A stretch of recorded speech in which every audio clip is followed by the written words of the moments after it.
Somewhere in his upbringing, his parents must have told him that you will be the prime minister, you will lead this country sometime, you will lead it sometime. And what really rankles, Mr. Speaker, is that there's this fella from Connery who comes from nowhere, son of a peasant, just pip all of them and take the prize. They can't accommodate themselves yet to it. It is an obsession with them. So he's there, he wants it. I promised my wife on the 28th of March, her birthday, that I'll give her a birthday present. Man from Connery, take it away from me. Yeah, country bookie come to town. Take it from him. 2005, he got the referendum. He said,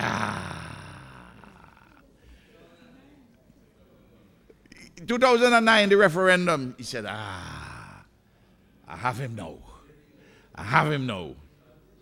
And that is why, Mr. Speaker, when I told him yesterday, he didn't say anything, and I said it in a crosstalk, and I'll repeat it here. Mr. Speaker, yeah, they started to measure curtain. They're trying to measure curtains. They're helping. They got the plans from the architects and so on, and we're measuring curtains. No.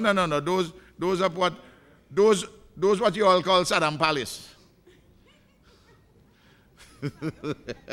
No, Mr. Speaker, he was listening to the results at Hotel Candy. When the results came in, when 8 seats, he started to cry. He went into a corner, and the reports reliably, people start to scatter, of course, because when you lose, they have to come into town to put on the red shirt. I saw some of them who had yellow the day before. And the night when I come in town from country, I see them in red. I said, what? I had to take a second look and a third look. My eye gave me some problem there, comrade. He was in a corner, shaking as though he had ague. They had to get limacol and alcolado and sap him and put smelling salts by his nose. Yeah, limacol and alcolado, sap him. That's what happened. No. So there is this thing. He wants it. It's almost now an obsession. That's why, Mr. Speaker, and it concerns governance, because I read it, and it's a point of relevance and contact with the standing order. The night of the election, the honorable member for West Central Kingston had a different view. And he repeated it the next morning. He said that we are sorry that we lose. It's good that the party has gotten a few more seats, but it is clear that you need fresh legs to carry it over. Fresh legs at the top. And no doubt, he was saying his legs were the freshest of the lot. He has the freshest legs. And when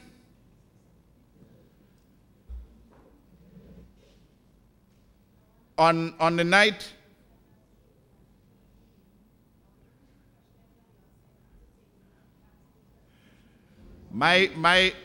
you see these legs? These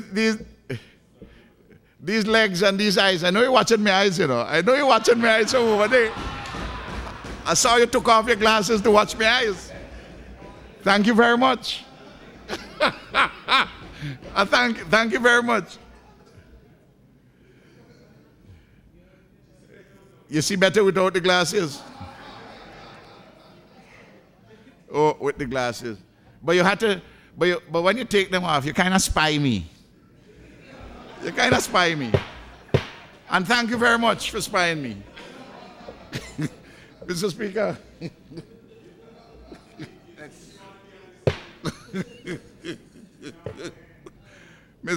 Mr. Speaker, in relation to the number for 2010, the NIS says to me that the number for 2010, which they may have to do some reconciliation with, but the numbers which they're working with, is 37,869. Now, if you take 37,869 in 2010, and in 2009, it was 38,192. You just see that there's a difference there of 323. That's all.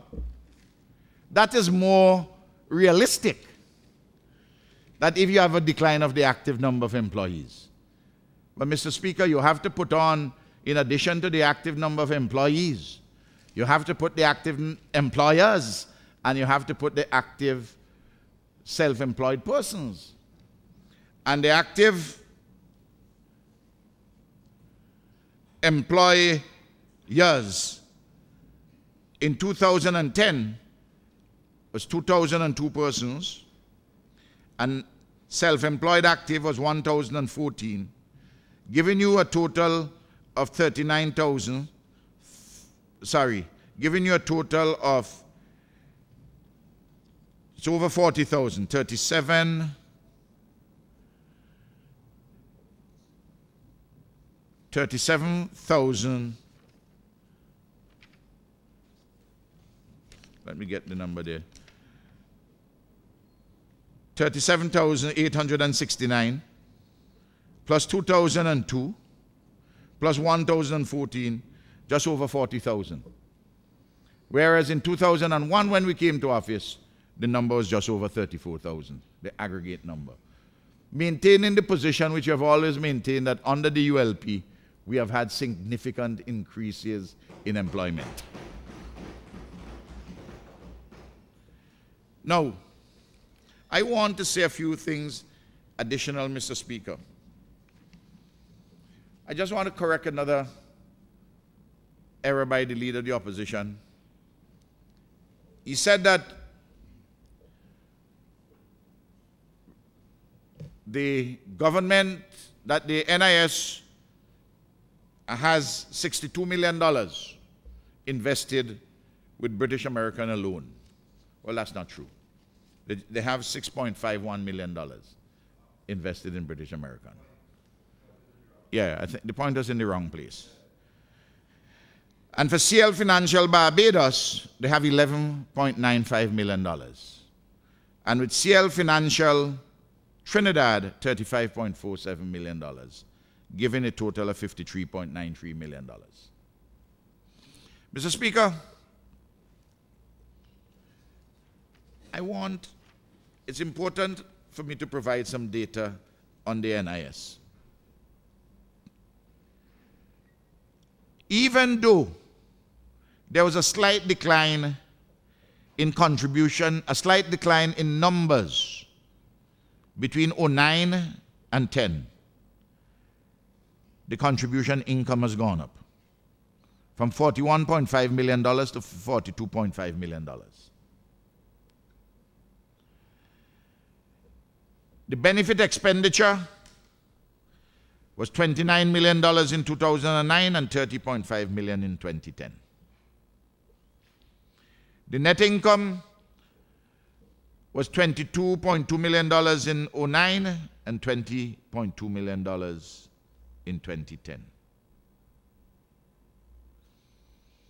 And I should indicate that the number of pensioners actually on the list is 5,571. So we see the significant number of persons when you put the pensioners on the NIS and also those who are on public assistance. It's a significant number of people whom both the state and the NIS have to carry, the government and the NIS. I But I want to say that the employment is much more than we see on the active contributors, because you take active employees by economic sector. For agriculture, they just have 360 persons, showing that a lot of people who are working in agriculture are not really on the NIS. It's a problem.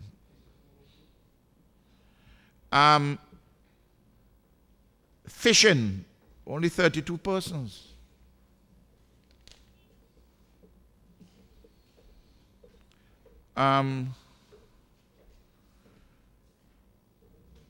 This one really, where it should be easier to address.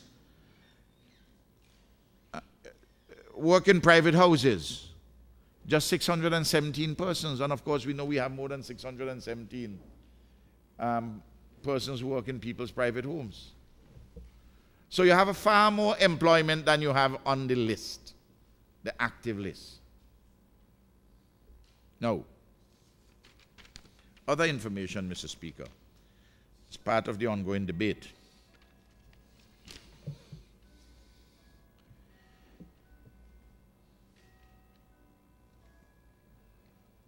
Mr. Speaker, the issue of pension reform of the National Insurance Plan has been in the public domain since 2005.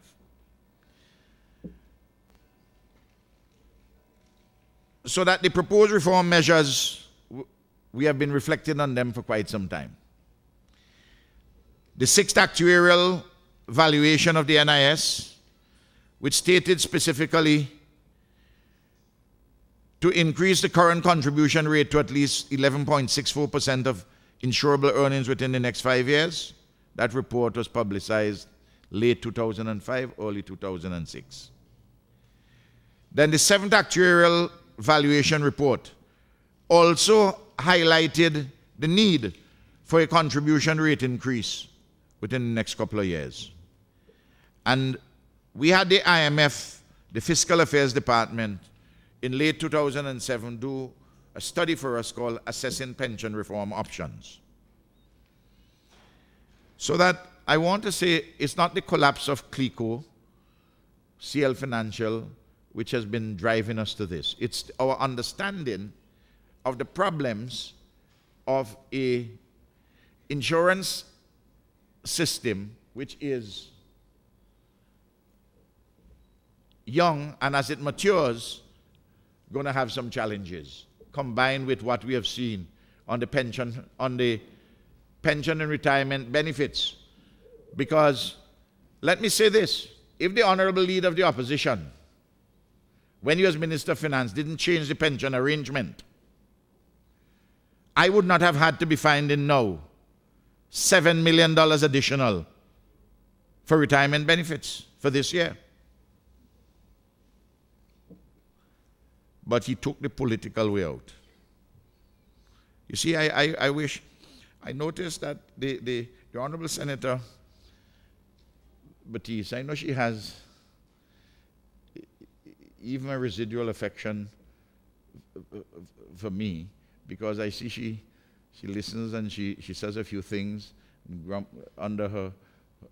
And I'm sorry that before she had left the ULP to go to the NDP, she should have really had a conversation with me, and I would have advised you of the error of your ways.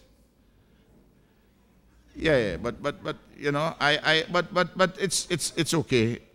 I always believe in redemption.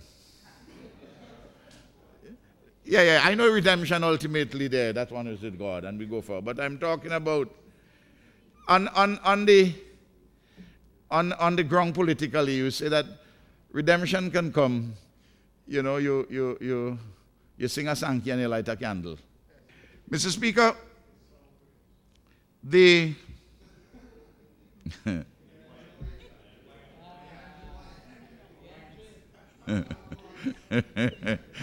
shouldn't really talk about grapes, because people remind him about wine.